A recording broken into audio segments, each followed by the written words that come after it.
আসসালামু আলাইকুম রহমতুল্লাহি ওয়া বারাকাতুহু। সম্মানিত দর্শক, বিএনপির বর্তমান অবস্থা কি?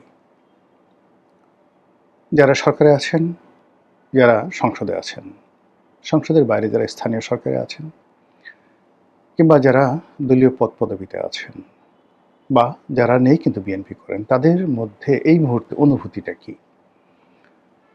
এটি যদি আপনাকে বুঝতে হয়, তাহলে সেই যে আমাদের মরমী কবি, বিখ্যাত মরমী কবি হাসন রাজা, সেটি হলো মানে লোকে বলে বলে রে ঘরবাড়ি ভালা না আমার, কি ঘর বাঁধিব আমি শূন্যেরও মাঝার।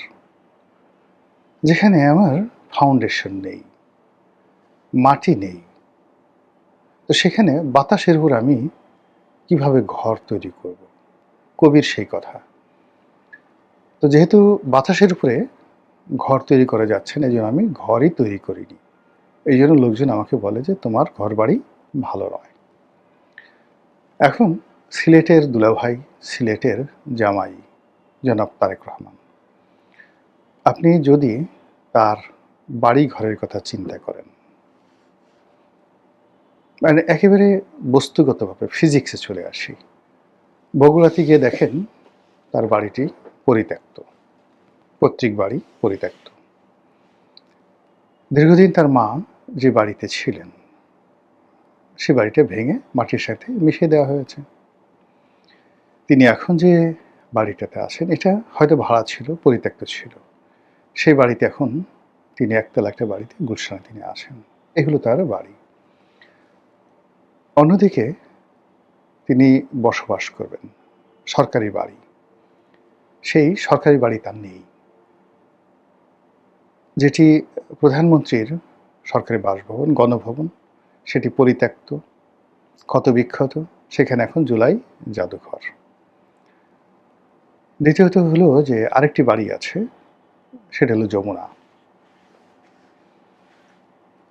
তার জন্য যমুনা তৈরি করা হয়েছিল, রং করা হয়েছে, সংস্কার করা হয়েছে, তিনি সেখানে উঠেননি। আমার কাছে মনে হচ্ছে যে এই বাড়িটাকে তিনি একটা ভৌতিক বাড়ি মনে করছেন।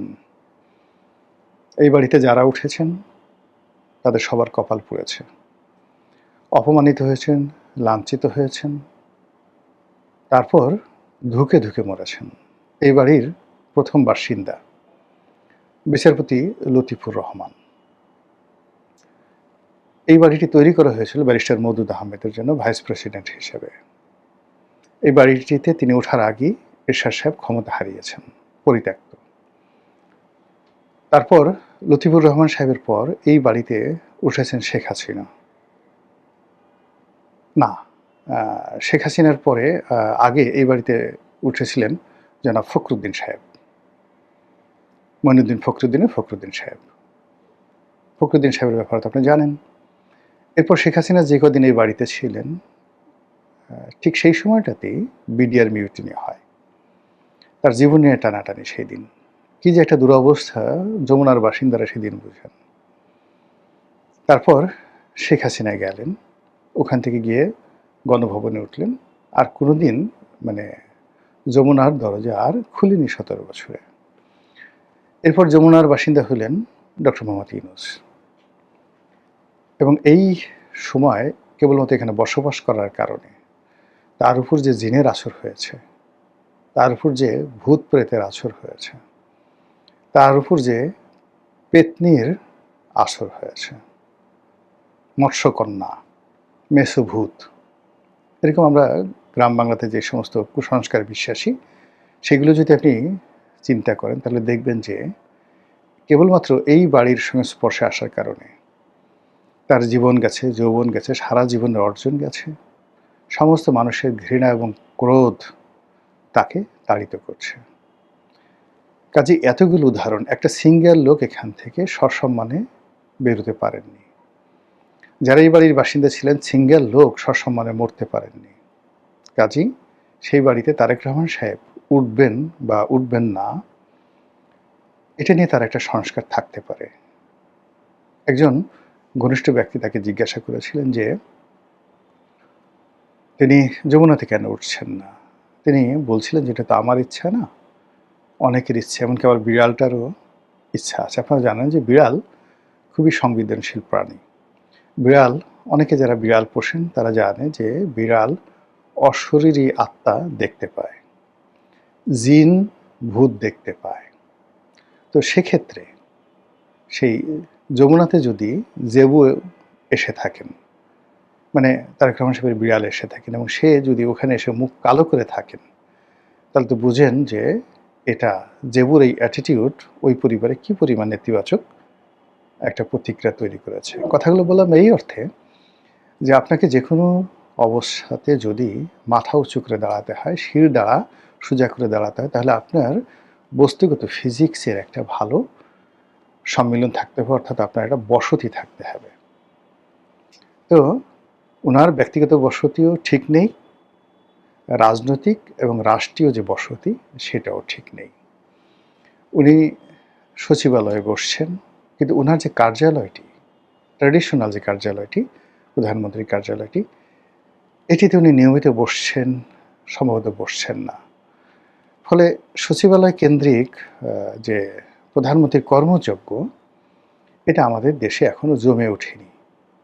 আমাদের দেশে মূলত প্রধানমন্ত্রীর কার্যালয় কেন্দ্রিক যে তার কর্মযজ্ঞ, যেটি এরশাদ জমানা থেকে এই কার্যালয়টি, বর্তমান যেটা পুরনো বিমানবন্দরের সামনে যেটা আছে প্রধানমন্ত্রীর কার্যালয়, এটাকে কেন্দ্র করে একটা কর্মযজ্ঞ তৈরি হয়েছে। দুর্ভাগ্যজনক হলো সত্যি যে এই অফিসটিকে যেদিন শেখ হাসিনা এই অফিসটিকে ত্যাগ করেছেন এবং গণভবনে পরিপূর্ণ সময় দিয়েছেন, বিশেষ করে করোনার সময়, তখন থেকে তিনি আমলাতন্ত্রের একটা চক্রে পড়ে গেছেন এবং যাকে বলা হয় বিপদ আপদ বালা মুসিবত থেকে শুরু করে যে কি বলা হয় অরাজনৈতিক শক্তি তার উপর ভর করেছে, তাকে গৃহবন্দী করে ফেলেছে। একইভাবে এই অফিসটিকে ডক্টর মোহাম্মদ ইউনূস ওন করেননি, তিনিও এই অফিসটিকে ওন করেনি, ফলে তারও বরকত চলে গেছে। একই অবস্থা এখন তারেক রহমান সাহেবের সরকারি কর্মযজ্ঞের ক্ষেত্রে, মানে তিনি খুব দৌড়াদৌড়ি করছেন, অনেক কিছু করছেন, কিন্তু তার যে মূলত যে চেইন অফ কমান্ড, প্রধানমন্ত্রীর কার্যালয়ের চেইন অফ কমান্ড, সেই চেইন অফ কমান্ডটা মূলত ওই অফিস কেন্দ্রিক, প্রধানমন্ত্রীর কার্যালয় কেন্দ্রিক। যে কার্যালয়টা সচিবালয় কনভেনশনাল, কিন্তু তার একটা আলাদা কার্যালয়, সেই কার্যালয়টা তিনি এখনো পর্যন্ত আলোকিত করতে পারেননি, শুরুই হয়নি, নট ইয়েট। আর সচিবালয় তার যে কার্যালয়টা, যেটা পূর্ণ টাইম তিনি করার চেষ্টা করছেন, এটা অন্ততপক্ষে 10 বছর লাগবে। এখানে যদি একজন, মানে ওই অফিসটাকে পরিত্যক্ত ঘোষণা করে যদি সচিবালয়ে তারেক রহমান সাহেব টানা 10 বছর বসেন, তাহলে ভবিষ্যতে জাইমা রহমান এসে বা জুবাইদুর রহমান এসে এটাকে একটা নতুন অফিস করতে পারবেন। কিন্তু এখন পর্যন্ত রাষ্ট্রযন্ত্রের কাজ, ফাইল যেভাবে চলাচল করে, যেভাবে আমলাতন্ত্র অভ্যস্ত, সেটা হলো ওই তেজগাঁও অফিস কেন্দ্রিক। সেখান থেকে তারেক রহমান সাহেব এবং ইউনূস সাহেব কোনো সাপোর্ট এখন পর্যন্ত পাচ্ছেন না। এরপরে সংসদ, সংসদে সরকার দলের যারা লোকজন আছেন, এখানে আসলে বলতে গেলে সংসদ বলতে এখন সালাউদ্দিন সাহেব, এখানে প্রধানমন্ত্রী আছেন বা নেই ডাজ নট ম্যাটার, সালাউদ্দিন সাহেব আছেন কি নেই এটা ম্যাটার করে। প্রধানমন্ত্রী কি বললেন না বললেন এটা ম্যাটার করার চাইতে এখন সালাউদ্দিন সাহেব কি বললেন না বললেন এটা ম্যাটার করে, একমাত্র সালাউদ্দিন সাহেব। আবার অন্যদিকে সরকারি দলের অ্যাগেনস্টে যারা বসে আছেন, একমাত্র রুমিন ফারহানা ছাড়া আর কাউকে কোনো অবস্থাতেই বিরোধী দল বলে মনে হচ্ছে না। মনে হচ্ছে এরা আমাদের মামা, এরা আমাদের চাচা, মানে সরকারি দলের মামা, সরকারি দলের চাচা, সরকারি দলের খালু, দুলাভাই, শ্যালক, ভগ্নিপতি ইত্যাদি, কিন্তু প্রতিদ্বন্দ্বী মনে হচ্ছে না। এটা মনে হচ্ছে না কেন, এটার কোনো কারণ নেই, কিন্তু আমরা দেখে, মানে আপনি দুটো বাঘ লড়াই করছে, ওটার একটা দৃশ্য, আর একটা বাঘ এবং একটা অন্য বাঘের সাথে সামঞ্জস্যপূর্ণ, আমি কোনো প্রাণীর নাম বললাম না। এবার দেখা গেল যে আপনি একটা বাঘ, সুন্দরবনের বাঘ, হঠাৎ করে দেখলেন যে সেখানে ছাগল গিয়ে সুন্দরভাবে বাঘে চাটে ছাগলের গাল, দেশে আইলো বর্ষাকাল, বাঘে চাটে ছাগলের গাল। সংসদের কথাবার্তা শুনলে ঠিক ওইরকম মনে হয়। শেখ হাসিনার সংসদে যেটা ছিল এটা সার্কাস্টিক ছিল, ওটাকে একটা সার্কাস মনে হতো। কিন্তু সার্কাসের মধ্যে বাঘের গলার মধ্যে হাত দেওয়া হয়, হাতির অন্ডকোষ চেপে ধরা হয়, হাতির মুখের মধ্যে মানুষ মুখ ঢুকিয়ে দেয়, এরগুলোকে সার্কাস্টিক বলা হয়। কিন্তু সার্কাসের মধ্যে কোনো বাঘের গাল ছাগলে চেটে দিয়েছে এইরকম কোনো ঘটনা কিন্তু আমরা দেখিনি। কাজেই শেখ হাসিনার যে সার্কাস্টিক সংসদ ছিল, এটা এখন বর্ষাকালের সংসদ হয়ে গেছে, যেটাকে দেখলে মনে হচ্ছে ছাগলে চাটে বাঘের গাল, এটা আমাদের মনে হচ্ছে। এখন এর জন্য আপনি আমাকে রাগ হতে পারেন, সমালোচনা করতে পারেন, কিন্তু আমার মনে হচ্ছে আমার মতো বহু মানুষ এরকম মনে হচ্ছে। তো এই অবস্থাতে কি হচ্ছে, সরকারের যে হৃদস্পন্দন, প্রাণস্পন্দন, এই প্রাণস্পন্দন কাজ করছে না, রক্ত সঞ্চালন হচ্ছে না, আমলাতান্ত্রিক জটিলতা দেখা দিচ্ছে, দলের ভিতরে বাইরে ভুল বোঝাবুঝি হচ্ছে।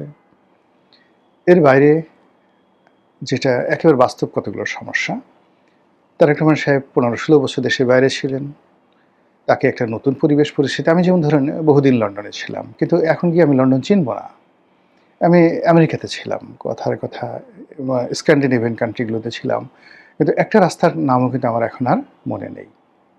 আমি নিজে স্মরণ করার চেষ্টা করি, এমনকি অনেক বন্ধু বান্ধব খুব ঘনিষ্ঠ ছিল যাদের সঙ্গে, তাদের নামও মনে আসছে না, চেহারাও অনেকের মনে আসছে না। তো সেক্ষেত্রে 17 বছর উনি অনবরত দেশের বাইরে ছিলেন, ফলে এখানে এসে সবার সাথে তার সম্পর্ক করা, অ্যাডাপশন করা, বাংলার পরিবেশ বোঝা, এটা ওনার পক্ষে সম্ভব ন্যাচারালি হচ্ছে না। আর এই জায়গাটা দখল করে রেখেছে 3 শ্রেণীর মানুষ। 1 নম্বর হলো লন্ডনে ওনার যার সাথে যারা সঙ্গী সাথী ছিলেন তারা, 2 নম্বর হলো পারিবারিকভাবে তারা যারা ওয়েল কানেক্টেড ছিলেন, 3 নম্বর হলো ধড়িবাজ প্রকৃতির, খুব মিষ্টি মিষ্টি কথাবার্তা বলে আর মানুষকে কনফিউজড করতে ফেলে মুনাফিক টাইপের কিছু লোক, যারা মানে ম্যাজিক্যাল কিছু কথাবার্তা বলে, জাদুকরী কিছু কথাবার্তা বলে মুহূর্তের মধ্যে আপনার ভিতরে একটা বিস্ময় তৈরি করে ফেলতে পারে। এইরকম কিছু লোক প্রধানমন্ত্রীর কার্যালয়, প্রধানমন্ত্রীর অফিস, প্রধানমন্ত্রীর ব্যক্তিগত যে বলয়, সেই জায়গাতে এই লোকগুলো ঢুকে গেছে। ফলে এই 3 শ্রেণীর দাপটে যারা বিএনপির ত্যাগী, পরীক্ষিত, তারা কাছে ভিড়তে পারছে না। বেশিরভাগ বিএনপির যারা নেতাকর্মী, তারা দল থেকে নিজেদেরকে নিবৃত রেখেছে, অনেকে মন ভার করে বসে আছে।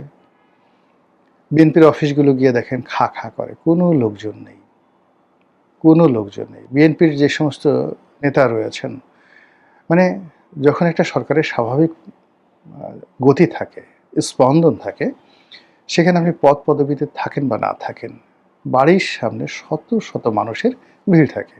আপনি ধরুন শেখ সেলিম যখন মন্ত্রী ছিলেন না, মন্ত্রী জাস্ট একজন সংসদ সদস্য, বা শেখ হেলাল, মানে এদের যে ক্ষমতাগুলো আছে, বাড়িধারাতে গিয়ে বা শেখ হেলাল বাড়ির সামনে গিয়ে দেখেন অন্তত পক্ষে বৃষ্টির দিনে দেখা করার জন্য 500 লোক লাইন দিয়ে রাস্তায় দাঁড়িয়ে থাকতো। এটা হলো একটা ক্ষমতার কেন্দ্র।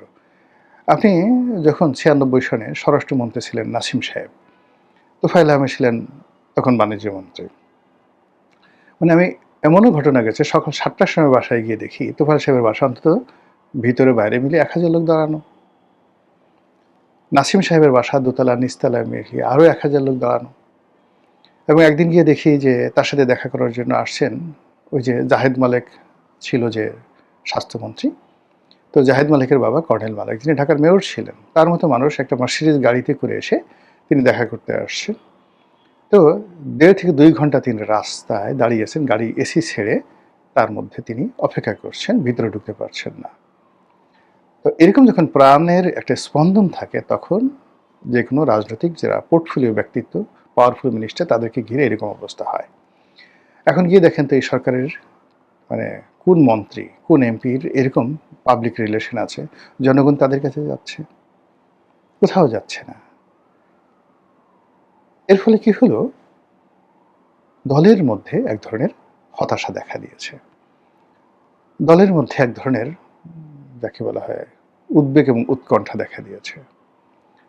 দলের যারা পরীক্ষিত লোকজন তাদের মধ্যে অভিমান দেখা দিয়েছে এবং এই অভিমান দলটিকে সর্বনাশ করে ছাড়বে এবং এখান থেকে রাতারাতি বের হওয়ার মতো কোনো রকম পরিকল্পনা সরকারের বা দলের যারা শীর্ষ নেতৃবৃন্দ তাদের আছে বলে মনে হচ্ছে না। দলের যারা ত্যাগী নেতৃবৃন্দ যারা দলকে গুছিয়ে রাখতে পারেন তাদের কারো হাতে ক্ষমতা নেই, আবার যাদের হাতে ক্ষমতা আছে তাদের সঙ্গে দলের কোনো সম্পর্ক নেই। অন্যদিকে প্রশাসন, লোভনীয় পদ পদবি থেকে শুরু করে বিভিন্ন জায়গাতে যত নিয়োগ বদলি হচ্ছে, দলের যারা নেতৃবৃন্দ তারা বেশিরভাগই অভিযোগ করছেন যে এই লোক তো কখনো বিএনপি করেনি, বিএনপির দুঃসময় তো তাদেরকে দেখা যায়নি, এরা এলো কোত্থেকে? বিভিন্ন দূতাবাসে নিয়োগ পাচ্ছে, বিভিন্ন সরকারি অফিসগুলোতে চুক্তিভিত্তিক নিয়োগ পাচ্ছে, কর্পোরেশন নিয়োগ পাচ্ছে, হাতে গোনা 2-4 জনকে তৃণমূল থেকে ধরে এনে ভালো ভালো পদ পদবিতে দেওয়া হচ্ছে বটে, কিন্তু এটা খুব অল্প। কিন্তু ইন জেনারেল যত নিয়োগ বদলি হচ্ছে এর একটা বিরাট অংশ অভিযোগ আছে যে অর্থের বিনিময় হচ্ছে এবং সে অর্থ যেন তেন নয়। মানে এক একটা ওসি নিয়োগ বদলিতে যে পরিমাণ টাকার কথা শোনা যাচ্ছে, এই কথা শেখ হাসিনার জমানাতে যারা এই ধরনের কর্মকাণ্ড করতেন তারা শুনলে এখন হার্ট ফেল করবেন। শেখ হাসিনার জমানাতে একজন ডিসি নিয়োগে যে ধরনের দুর্নীতি হতো, এখন যারা দুর্নীতি করছেন তাদের দুর্নীতির বহর দেখলে আগেকার যারা লোকজন আছেন তারা সেন্সলেস হয়ে পড়ত। এই ঘটনাগুলো এখন ঘটছে। এর দায় দায়িত্ব বিএনপির ঘাড়ে পড়ছে, এর দায় দায়িত্ব প্রধানমন্ত্রীর ঘাড়ে পড়ছে, কিন্তু কারা এই ঘটনাগুলো করছে আমরা তাদেরকে চিনি না, আমরা তাদেরকে জানি না। এখানে যারা সুবিধা নিচ্ছে টাকার বিনিময়ে তাদের একটা বিরাট অংশ জামাতের, তাদের একটা বিরাট অংশ আওয়ামী লীগের। বিএনপির নামকাস্তে কিছু লোক আছে, আর বিএনপির লোক যদি টাকা দিয়ে জমানাতে কাজ করতে হয় তারা তো সঙ্গতির কারণে হ্যাপি হবে না। এই যে রিসেন্টলি স্নিগ্ধা নামে একটা মডেল আছেন, তিনি সরাসরি অভিযোগ করেছেন যে একজন প্রতিমন্ত্রী পদমর্যাদার একজন লোক তিনি টাকা খেয়ে একজন বিতর্কিত ব্যবসায়ীকে তিনি ফেভার করেছেন এবং তার জীবন হারাম করে দিচ্ছেন। এই ধরনের কথাবার্তা মিডিয়াতে সরাসরি আসছে, যেটা বিএনপি জমানাতে হচ্ছে, যেটা আওয়ামী লীগ জমানাতে হতো না কখনো। এখানে বিএনপির অন্ততপক্ষে 6-7 জন এমপি, 3-4 জন মন্ত্রী যাদেরকে নিয়ে অকথ্য, অশ্লীল, অশ্রাব্য দুর্নীতি, অনিয়ম, অনাচার, ঘুষ, নিয়োগ বদলি ইত্যাদির যে অভিযোগগুলো আসছে, এগুলো আসলে আওয়ামী লীগ জমানাতে আসেনি। আপনি চিন্তা করেন যে যদি আপনি এই অল্প সময়ের মধ্যে মীর শাহে আলম কিংবা এই অল্প সময়ের মধ্যে সালাউদ্দিন সাহেব, তাদের বিরুদ্ধে যে অভিযোগগুলো আসছে, এ ধরনের অভিযোগ কি দীপমনির বিরুদ্ধে ছিল? এ ধরনের অভিযোগ কি ওবায়দুল কাদেরের বিরুদ্ধে ছিল? এ ধরনের অভিযোগ কি তাদের এই সাবেক স্বরাষ্ট্রমন্ত্রী আসাদুজ্জামান খান কামালের বিরুদ্ধে ছিল? জাস্ট আপনি দেখেন যে জিনিসগুলো কি। আমরা এখন তাদের ক্ষমতা হারানোর পর অনেক কথা বলছি, কিন্তু দীর্ঘ 17টা বছর ধরে তারা যে ক্ষমতায় ছিলেন, সেই ক্ষমতা থাকায় তাদের বিরুদ্ধে রাজনৈতিক ক্রোধ ছিল, ক্ষোভ ছিল, অভিযোগ ছিল। কিন্তু ইন পার্সন সেই ওবায়দুল কাদের নিয়োগ দিয়ে এখানে টাকা নিয়েছেন, ওবায়দুল কাদের ভাইকে ব্যবসা দিয়েছেন, বাণিজ্য দিয়েছেন, ওবায়দুল কাদের তার নিজের ছেলে মেয়ের নামে এই কাজ করেছেন। মানে এই জিনিসগুলো আমরা শুনিনি, কিন্তু এখন সেই জিনিসগুলো শোনা যাচ্ছে, ব্যাপক আকারে শোনা যাচ্ছে, কিন্তু সরকার একটা বিষয়েরও সুরাহা করতে পারছে না। ফলে কি হলো, সরকারের যেটা নিউক্লিয়াস আছে, সেই নিউক্লিয়াসের মধ্যে একটা নিউক্লিয়াসের মধ্যে যে সার্কেল থাকে, নিউক্লিয়াসের মধ্যে ইলেকট্রন থাকে, প্রোটন থাকে, সেই নিউক্লিয়াসের মধ্যে অন্য যে সমস্ত বিষয় থাকে, বা সরকার একটা কোষ আছে সেল, সেই সেলের মধ্যে কতগুলো জেল থাকে। জেল না থাকলে কখনো সেল গঠিত হয় না। সরকারের মধ্যেও আপনার জেল থাকা লাগবে, আর ইলেকট্রন প্রোটন থাকা লাগবে, নিউক্লিয়াস থাকা লাগবে। ঠিক সেই জায়গাগুলো এখন নেই। ফলে কি হচ্ছে, গাড়ি চলে না চলে না চলে না রে, বা বাবা ভান্ডারি লাইন ছাড়া চলে না রেলগাড়ি, যেটা গান দিয়ে শুরু করেছিলাম, কি ঘর বানাইবো আমি শূন্যেরও মাজারে। যদি বিএনপি যারা কর্তা ব্যক্তি এই বিষয়গুলো নিয়ে ভাবেন, চিন্তা করেন, তাদেরই উপকার হবে। মহান আল্লাহ আমাদের সবাইকে হেদায়েত দান করুন, হেফাজত করুন। আসসালামু আলাইকুম ওয়া রাহমাতুল্লাহি ওয়া বারাকাতুহু।